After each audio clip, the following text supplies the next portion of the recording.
Sa bawat araw na may nangangailangan, may pamilyang handang laging lumaban. Si Kuya Val Santos matubang ang ama. Hello mga kalingap! Welcome back to my YouTube channel. Magandang araw po sa lahat. Sa amanda ko kayo ng mundo, naroon ngayon. At ito nga guys, no, panibagong reaction, panibagong araw po tayo mga kalingap. At dito nga guys, no, may na ano po ako ditong isang vlog mga kalingap. At talagang niloko po itong si Kalingap Edo di umano mga kalingap ng kanyang beneficiary. Sabi nga ni Kalingap Edo, pag may pangarap, kahit hindi kaya, ay kakayanin. Di ba mga kalingap? Tama ba o mali?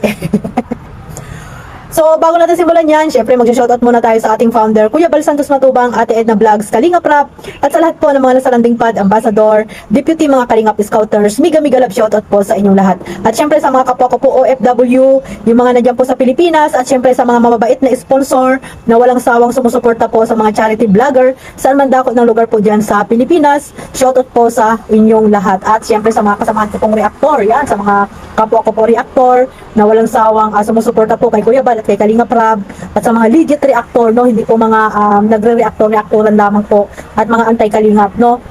At yung mga nandito lang po talaga na legit sa Kalingap na reactor, mega love shoutout po sa inyong lahat. Ito mga Kalingap, no, mayroon tayong clip video na nakuha ko po kay Kalingap Edo, at talagang nakakaiyak po mga Kalingap ang nangyari na ito kay Kalingap Edo. Hindi niya akalain na pinagkakatiwalaan niya ay siya namang niluluko lang pala, no, si Kalingap Edo at yung kanyang mga sponsor, di ba mga Kalingap? Maraming mga kabataan na gustong makapag-aral, makapagtapos, pero itong dalaga na ito ay sinayang niya yung pagkakataon na nandito siya sa Kalingap.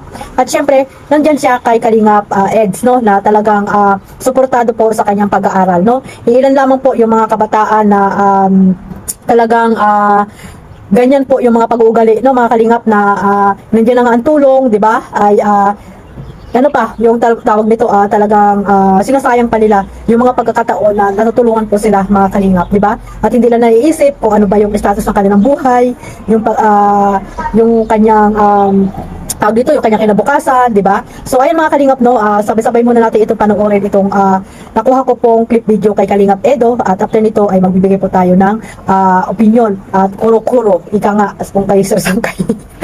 Kuro-kuro. Ayan, no? Ayan, sabay-sabay po nating panoorin ito. Hindi kang sponsor. Nagtampo. At hindi sila nalaman.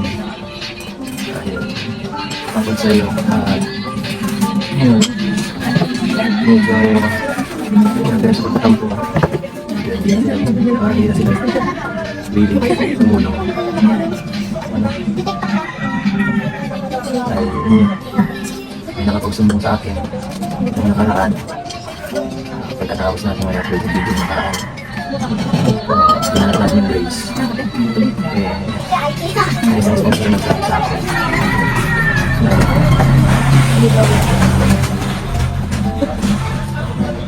na hindi daw totoo yung Grace mo. Yun nga, nasabi sa akin ay hindi ka nagkakalam. Ito ba yung pinay? Pinipirma ko yung napunta ko sa register. Nakita ko daw yung mga grades niya. Grades niya, early general cover. Kasi yun nga, sabi gusto ko mag-repair sa lahat. Kasi ayoko nung maniwala basta sa mga sponsor na ako. Malipas lang sa itayan. Kasi syempre ako, nagtiwala ako sa inyo eh. Bilang mga tinutulungan niyo. Mas kayong pinagtitiwala ko kaysa sa ibang tao. Kaya ako mismo ang nagano. Sigurado. Yun nga, nakita ko sa register. First year pa lang. Hindi mo na pala tinuloy. Sabi ko pala, tulog ka mag-sige. Kasi ko talaga pala, ay panalag.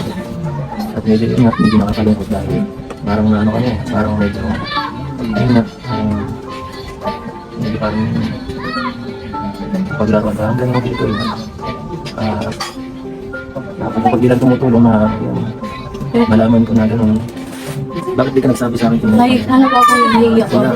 Totally, first year ka lang, tumarang sa kanila. Hindi na parang talaga, yung iba kasi talaga di ko parang ayaw ko din sana naman talaga sana sinusunod ko kasi nahihiya magawa at tinutulungan mo.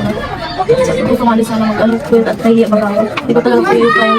Sabi ko gusto mag-ship na lang. Gusto yung nakita mo yung lahat ng yung unang first year. yung first year lang pang may grade siya kasi itong nakarang taon. Yung kahit yung siya natin yung first year, wala siyang grades at di po siya nag-grade. Magawa ko kaya. Kaya yung mga binibigay na lang ni Kuya, binibigay ko na lang baga sa mama.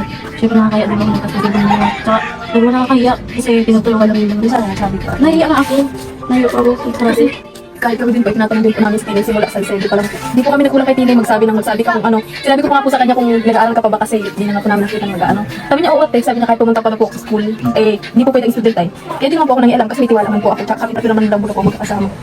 So may tiwala po ako sa kanya. Actually, nasabi din naman sila sa akin na ano, parang medyo hindi sila hindi na napasok. Pero sasabi naman, pag tinatanong ko naman si Tinay, parang okay lang eh.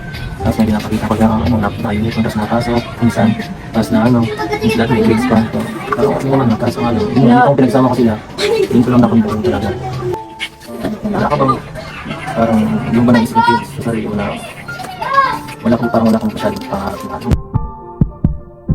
Yung may pangarap ka, kahit mahirap gagawin mo eh. Kasi binibigyan na namin eh. Kasi ngayon, dahil sa ginawa mo, maraming mawawala sa'yo. Una yung iwala ng sponsor, siyempre eh. Ito ganyan. Hindi na mag-aano yung iba. Parang lang sa natin din ngayon. Kasi hindi ka ngayon wala na.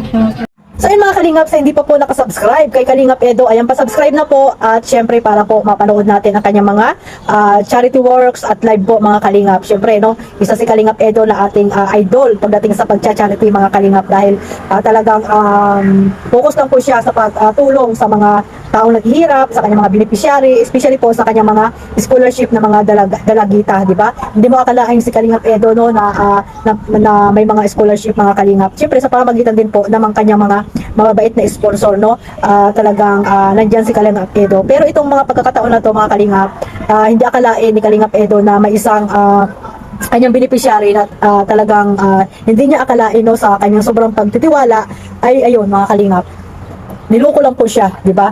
Nakakala niya ay nag-aaral pero ay hindi pala nag-aaral. Mabuti na lang mga Kalingap no, may nag-tip kay Kalingap Edo na isang sponsor na ayun nga na hindi na nga daw pala nag-aaral itong si Tinay no mga Kalingap na bakit kaya mga Kalingap na ano no na hindi siya nagsasabi kay Kalingap Edo dahil nga daw nahihiya mga Kalingap, nahihiya daw po di umano itong si Tinay mga Kalingap no.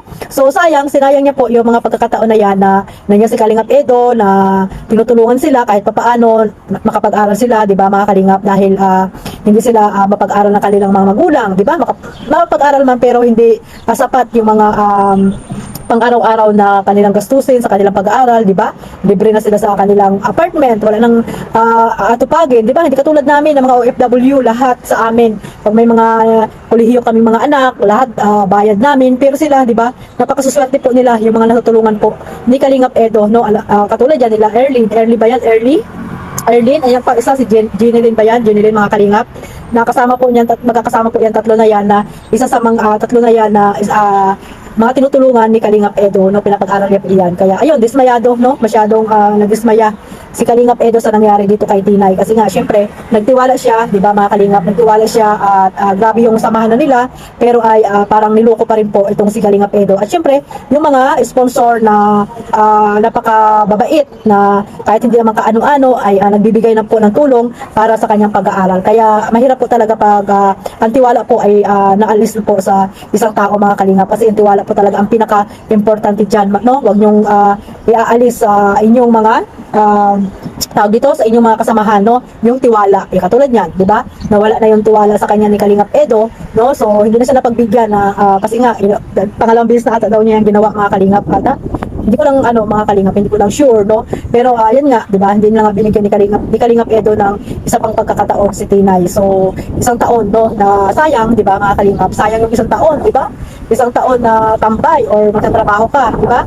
Bawat hindi ka nagtatrabaho, yan, tuloy magtatrabaho ka na dahil nga sa ginawa mo na hindi ka naging honest dito kay Kalingap Edo no. Napag-usapan naman po yan mga Kalingap no. Lalo na sa nanay mo, dapat umpisa pa lang nagsabi ka na para yung nanay mo nang makipag-usap dito kay Kalingap Edo, di ba? Kung nahihiya ka man na makipag-usap kay Kalingap Edo or yung mga kaibigan mo yan sila Early, di ba? Dapat yan siya nagsalita na siya or nag-open po siya ng problema niya, kung ano man yung problema niya, di ba? Kung hindi niya kaya yung kurso na kinuha niya, pwede namang maglipat ng ibang kurso. Yun talagang kakayanin mo, di ba mga Kalingap? Kaya nga sabi ni Kalingap Edo, kahit na anong hirap po no ng pag-aaral o may gusto kang kunin sa buhay mo ay malulusutan mo yan or malalampasan mo yan mga Kalingap, di ba?